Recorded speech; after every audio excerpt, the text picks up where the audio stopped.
और खान किसी को भी ट्रस्ट नहीं करेगा कि ये पार्टी किसी के हवाले करे। वो खुद नीचे जाएगा और पार्टी को भी साथ ले जाएगा, मगर इनमें से किसी के हवाले नहीं करेगा वो।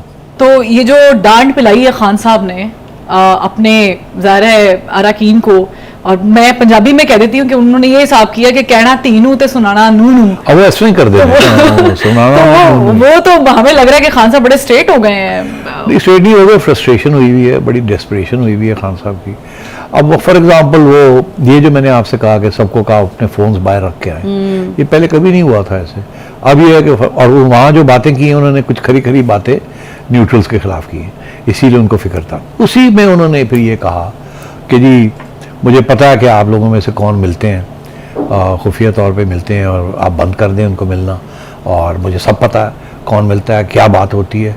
और तो ये धमकी दे दी, और जो लोग करते हैं मिलते हैं वो उनको पता लग गया कि खान को पता है इस बात, तो वो उनको कह दिया कि ज़रा मॉनिटर करो कौन क्या है ताकि मुझे पता चले।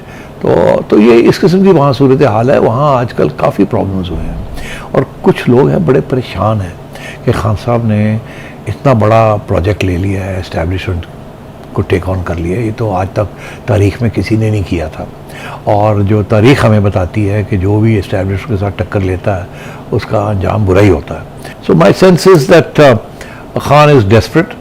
खान को नज़र आ रहा है कि अब दूसरी साइड हावी हो रही है।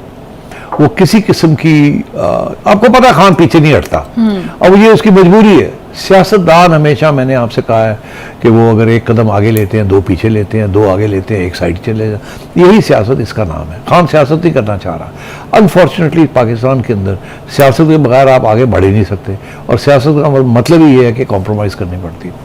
और या तो होता ना खान के पास बड़ा एक परफॉर्मेंस होता, 4 साल का परफॉर्मेंस होता, तो फिर जो लोग उनके खिलाफ भी हैं वो कहते हैं यार परफॉर्मेंस तो है ना, तो रहना चाहिए खान को। फाशिस्ट भी है तो कोई बात नहीं, परफॉर्मेंस तो है। अब for example Ayub Khan dictator था, 10 साल काट गया, कोई नहीं खड़ा हुआ उसके खिलाफ। मुशर्रफ साहब डिक्टेटर थे ना, 10 साल वो काट गए। ज़ियाउल हक डिक्टेटर था ना, 10 साल वो काट गए। उनके किसी के ऊपर ये इल्ज़ाम नहीं था, इनफैक्ट ऑपोजिट था कि उनके ज़माने में मईशत ग्रो की, तल्लुकात इंटरनेशनल कम्युनिटी के साथ अच्छे थे, बाकी और बहुत सी चीज़ें हुई, मगर अवाम नाराज़ नहीं थी। खान साहब के 4 साल में तो बहुत बुरा हाल हो गया ना मुल्क का और अवाम का। तो मतलब है उन्होंने बहुत कुछ टेक ऑन कर लिया, और खान साहब के अंदर कुव्वत है नहीं एक जेन्युइन इनकलाबी बनने की, क्योंकि इनकलाब का मतलब ये नहीं होता कि रेजीम चेंज करना। इनकलाब का ये भी मतलब होता है कि उसके बाद एक नया पाकिस्तान बनाना। खान साहब को जो अपॉर्चुनिटी मिली है 4 साल की, वो आज तक किसी सियासतदान को, किसी लीडर को नहीं मिली कि सारी की सारी इस्टेब्लिशमेंट आपके साथ खड़ी होगी, पहले आपको लेके आई फिर आपके साथ 4 साल खड़ी रही। ये तो किसी के साथ नहीं हुआ। तो अब खान साहब को इस बात का एहसास होना चाहिए कि he has to come back, और उसका ये तरीका नहीं है जो वो तरीका इख्तियार कर रहे हैं, इसके साथ बड़ी ब्लो बैक होगी। और यहाँ पर जो है वो एक बड़ा मौजू ये भी है कि वो जो लोग मिल रहे हैं वो किसकी माँ पर मिल रहे हैं, और खान साहब की जो अपनी मुलाकात हो गई है और फिर लोगों की अलग मुलाकात हो रही, बहुत सारे और क्वेश्चंस हैं। वेलकम बैक सेठी साहब। ये जो लोग मिल रहे हैं जिनको खान साहब ने थोड़ा सा डांटा भी है इनडायरेक्टली, क्या मजबूरी आ गई है? खान साहब एक डायरेक्शन में है, वो लोग एक डायरेक्शन में जा रहे हैं, छुप छुप के मुलाकातें कर रहे हैं। नहीं, वो यही तो मसला है ना कि खान साहब जो हैं वो, उनके जो लोग हैं कोर लोग, कुछ लोग, चंद इम्पोर्टेंट लोग, वो चाहते हैं कि मफाहमत हो इस्टेब्लिशमेंट के साथ, रास्ते खुले। वो कहते हैं देखिए वो नवाज शरीफ साहब ने कर लिए तो आप किस खाते में हैं, आपका तो और भी सीरियस केस बना हुआ है इस वक्त। मगर तो इसलिए वो और जाके इस्टेब्लिशमेंट को कहते हैं कि इन्हें समझाओ, हम तो समझा रहे हैं, आप भी समझाएं, आप ऐसे करें इसके साथ, ऐसे समझाएं, हम भी कर रहे हैं।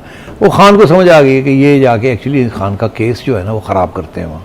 खान दिखाना चाहता कि मैं पक्का हूँ, कोई लचक नहीं है ये, और मैं ये कर दूंगा, मैं वो कर दूँ। ये जाके वहाँ जिस तरीके से ये बात करते हैं कि ये असी तो नहीं एग्री कर दे, वो क्रैक हो गया उन्हें असी की करिए, वो बात नहीं सुनता, तो आप उसको समझाएं और ठहर ना करें, ऐसे ना करें, ऐसे ना करें, ये और हो जाएगा पागल, ऐसी बातें जाके वहाँ करते हैं ये। तो खान को पता लग गया कि इतने मेरे सामने कहते हैं पै जाओ, तो उठे जाके कहते हैं कि कुछ और कहते हैं जाके उनको, तो मिसलीड करते हैं। लेकिन सेठी साहब -1 वाला फार्मूला भी आपके सामने ही है ना। हो सकता है पार्टी में कोई और चाहता हो कि वो बड़े लोग हैं, मगर उनको इस बात का पता होना चाहिए ये पार्टी खान की पार्टी है, और खान किसी को भी ट्रस्ट नहीं करेगा कि ये पार्टी किसी के हवाले करे। वो खुद नीचे जाएगा और पार्टी को भी साथ ले जाएगा, मगर इनमें से किसी के हवाले नहीं करेगा वो। तो यानी कि वो तो खुद भी कह रहे थे कि असद उमर साहब एक ज़माने में उनके जहन में थे, तो अब वो आप समझ रहे हैं कि नहीं है, -1 नहीं है, खान साहब के बगैर कोई और। देखिए -1 क्या है, let's understand it. -1 is minus Imran Khan, ठीक, माइनस इमरान खान पीटीआई या माइनस इमरान खान पाकिस्तान की सियासत। अच्छा, -1 पीटीआई नहीं चलती। अगर इमरान खान डिस्क्वालीफाई हो जाता है तो पीटीआई की इज विदाउट हेड, ठीक, पीटीआई इज इमरान खान। अच्छा, मगर Imran Khan and politics, political system, Imran Khan को आप डिस्क्वालीफाई भी कर दें तो इमरान खान फिर भी पार्टी को लीड करेगा, ये मैंने पहले भी कहा। बिल्कुल आपने कहा। तो मगर डिस्क्वालिफिकेशन का ये मतलब है खुद प्राइम मिनिस्टर नहीं बन सकेगा, तो वो बड़ा दिल, ये तो होता है ना, बनी गाला में बैठ के तो चला सकते हैं, मगर फिर भी जब होता ये है कि जब कोई और प्राइम मिनिस्टर बन जाता है ना, जैसे केपी में कोई और चीफ मिनिस्टर बन जाता है, ये बुज़दार, केपी वाले बुज़दार नहीं है, वो अपना काम भी करते रहते हैं, खान को भी खुश रखते हैं। बुज़दार साहब तो सारा वक्त ही खान को और खान के मतलब करीबी लोगों को खुश रखते थे, और ख़ुद उनकी अपनी कोई हैसियत नहीं थी। पंजाब जैसा बुज़दार उनको ना केपी में कभी नहीं मिलेगा। वहाँ वो लोग मिलेंगे जो आधी काम इनका करेंगे, आधा अपना काम चलाते रहेंगे। बुज़दार साहब ने भी ऐसे किया, मगर वहाँ और सिचुएशन है। वहाँ वैसे भी टीम जो थी इनकी वो पॉलिटिकली बड़ी सॉलिड थी, पंजाब में तो टीम थी नहीं ना, नया एक्सपेरिमेंट। हाँ, तो अब बात यह है कि खान साहब के ऊपर जो असली चीज़ जो आ रही है वो हम डिस्कस कर सकते हैं, और खान साहब की डिस्क्वालिफिकेशन, बिल्कुल। और इसमें जो आज और ये क्या होंगे या नहीं होंगे, और अगर नहीं होंगे तो क्यों नहीं होंगे, और अगर होंगे तो क्यों नहीं होंगे। आपको याद होगा, अगर चाहें तो मेरा क्लिप निकाल लें, तो इसलिए ये मैं पहले दिन से कह रहा था ये कहीं नहीं जाएगा, और वही हुआ। आपने देखा ये ख़त्म हो गया। गवर्नमेंट ने भी नहीं परस्यू किया इसको, अदालतें भी नहीं चाहती थी कि इसके ऊपर कुछ करें, वो भी उनकी भी बदनामी थी, इंटरनेशनल कम्युनिटी भी देख रही थी, और इसलिए, और खान साहब ने भी तावन किया फिर जाके, जय हाँ जी मैं हो आया, मैं अपना स्टेटमेंट रिकॉर्ड करता है, ताकि उनको पता था कि यहाँ रिलीफ मिल रही है तो चलो डू इट, तो वो हो गया। तो मैं ये समझता हूँ ये एक तलवार, जो मैंने आपसे पिछले प्रोग्राम में भी कहा था, अब कुछ तलवारें हैं जो कि लटक रही हैं, लटकेंगी और लटक रही हैं, और ये तलवार अब पक्की तेज़ हो गई है। पहले केस चल रहा था, अब केस क्लोज हो गया, अब जजमेंट रिजर्व हो गई है। जिस दिन तलवार चलानी होगी उस दिन जजमेंट आ जाएगी, और तलवार उसी सूरत में चलाई जाएगी अगर खान साहब, अभी भी उनको समझ नहीं आ रही कि वो कहाँ फंस गए हैं और कहाँ उन्होंने अपने आप को फंसा लिया है, और कैसे इस दलदल से निकलना है। और ये लड़ाई झगड़े जिस किस्म के कर रहे हैं, इससे नहीं होगा काम। तलवार चल जाएगी बिकॉज केस बहुत स्ट्रांग है, वो तो उसके मेरिट के ऊपर उड़ जाएंगे। वो तो अगर कुछ है तो रोका हुआ है, जैसे फॉरेन फंडिंग पहले रोका हुआ था, 8 साल रोका था ना, खान साहब लाडले थे ना, तो रोका हुआ था। अगर उनका लाडलापन जो है ये बिल्कुल आगे बढ़ जाते हैं इतना कि वो कहते हैं जी हूँ साढ़े को उनते लाडला की उनते साढ़े गले पै गए, हूँ लाडला नहीं है, इन्हें भी ठाप लानी पड़ेगी।